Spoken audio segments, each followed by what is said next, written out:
Marfoogle News live in 3, 2.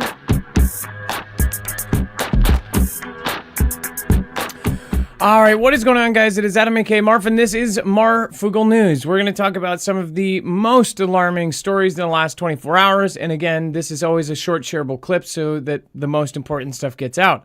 Massive U.S. Marine buildup in Caribbean just 7 miles off of Venezuela coast. Now, the more that we find out, even though that the press has been reduced from the Pentagon, there are some things coming out. And again, most of them are saying that there is a buildup like we have not seen in decades in the Caribbean.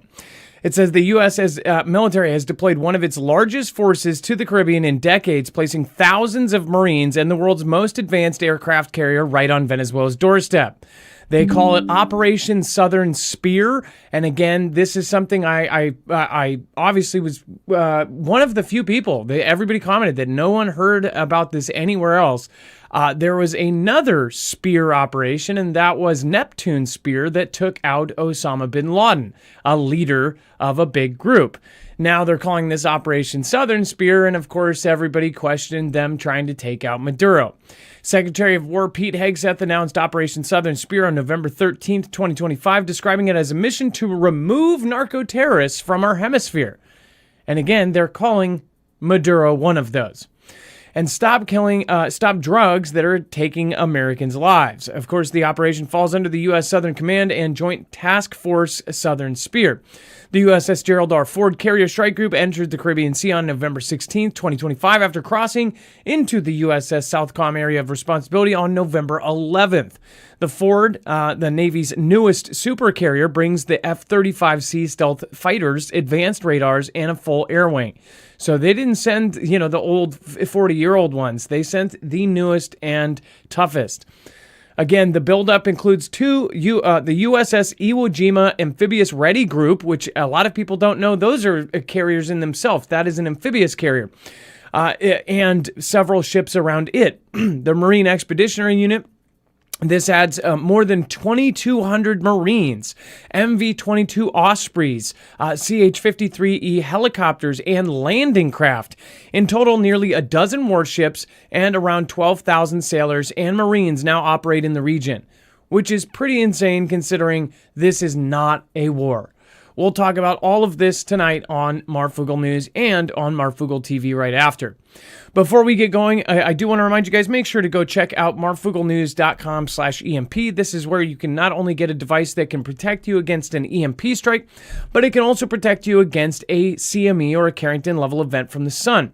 Again, go to marfooglnews.com/EMP and make sure to use the code MARF. You cannot get this in the stores. This is the same company in tech that is being used by agencies like DHS, DOW, of course, the FBI, and Air Force. So check it out, marfooglnews.com/EMP, and make sure to use the code MARF. Let's bring in my co/internet brother, Dex James. What is going on, and how are you doing today? Well, hello, Adam, and hello, Foogle fam. I'm doing just fine. All right, so let's talk about another big story, which is the USS military has new options to pursue the group tied to Venezuela's Maduro. Well, with Trump's decision to designate the alleged drug cartel that the U.S. links to Venezuela's President Nicolas Maduro as a foreign terrorist organization, it provides the Pentagon with a range of new options, according to Pete Hegseth, the U.S. Defense Secretary, or the Secretary of War, as he calls it now. So the Secretary of State Marco Rubio said that the U.S. would designate the Cartel de las Solas as a foreign terrorist organization. He said this on Sunday, which makes it a crime for anyone in the U.S. to provide material support to the group. So Hegseth spoke with OAN, and in excerpts released on Thursday, he was quoted as saying that the designation brings a whole bunch of new options to the United States. Hegseth said Maduro is not legitimately elected leader of Venezuela and repeated the accusations that Maduro is involved in drug trafficking. So, of course, Maduro has denied those involvements, but it's unclear from when the interview took place, but it's supposed to air Thursday. The U.S. alleges that the cartel gang is working together with the government there. The U.S. officials have accused the Cartel del Sol of working with the Venezuela gang Tren de Aragua which Washington previously designated also a foreign terrorist organization. So, what are these new options he's getting access to, and does that change anything? Are we going to see something different? Is obviously this is going to come out as a big interview on Thursday, so we may hear more about it. And we have, again, another thing that they're talking about with sleeper cells. Mossad unveils a network of Hamas terror infrastructure across Europe.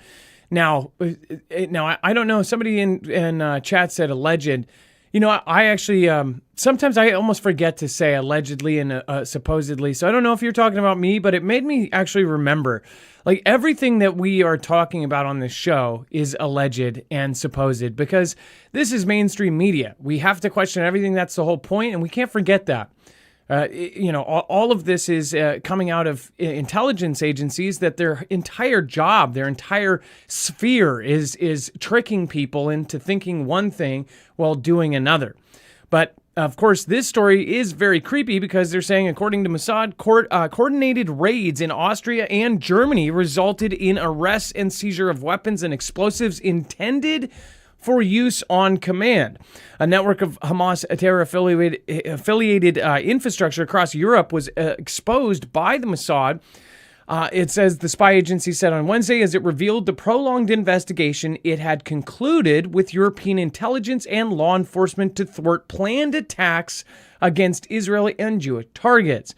The Mossad said that that already in September, it had assisted European authorities in identifying Mahmoud Naim, the son of top Hamas official Bassam Naim, who is himself a senior advisor to Hamas leader Khalil al-Halal, as an orchestrator of an overall plot. According to Mossad, Naim had met with his father in Qatar to facilitate the ploy, illustrating that Hamas at its highest levels was sponsoring terrorist schemes.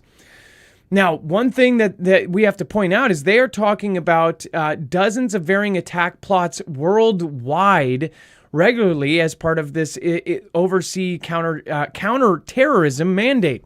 So Israel is all over the place. If you did not know, Mossad is just as invasive in the planet as CIA is. Some even believe that they hold patents and even programs that CIA has to ask them for if they want to do certain things and look into certain things.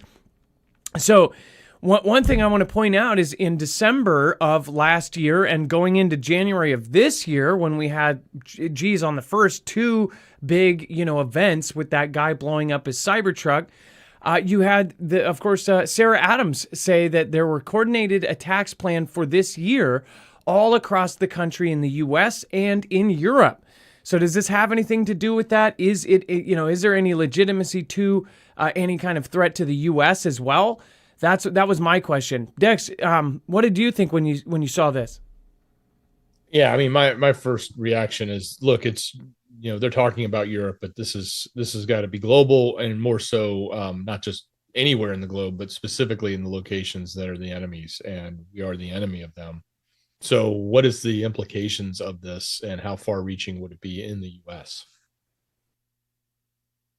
Now, some of the photos they picked, they had explosives and a couple of pistols. So I don't know. I would love to see more on this. If they have released more, I would love to see it. Again, email us if you have any tips of anything. You can go to marfooglenews.com, and of course, at the top, you can actually click on the bar and go to the alerts or contact, and then of course MFN tips line. Boom. There you can actually leave a tip for us. You don't have to leave an email, but if you do want a response, then you do need to have it. All right. Have a good night, guys. We're going to see you in just a few minutes over on our next show. If you want to stick around, you can just stay in chat and stay there. We're going to be talking about the rest of the story, 10,000 troops deployed. We'll talk about that. That is unrelated to Venezuela, surprisingly. And again, we'll talk about much, much more over on Marfoogle TV, our full-length live show. So just stay there. You'll be ported over. If you are watching the replay, all you have to do is click here. Stay safe, be prepared, and Marf out.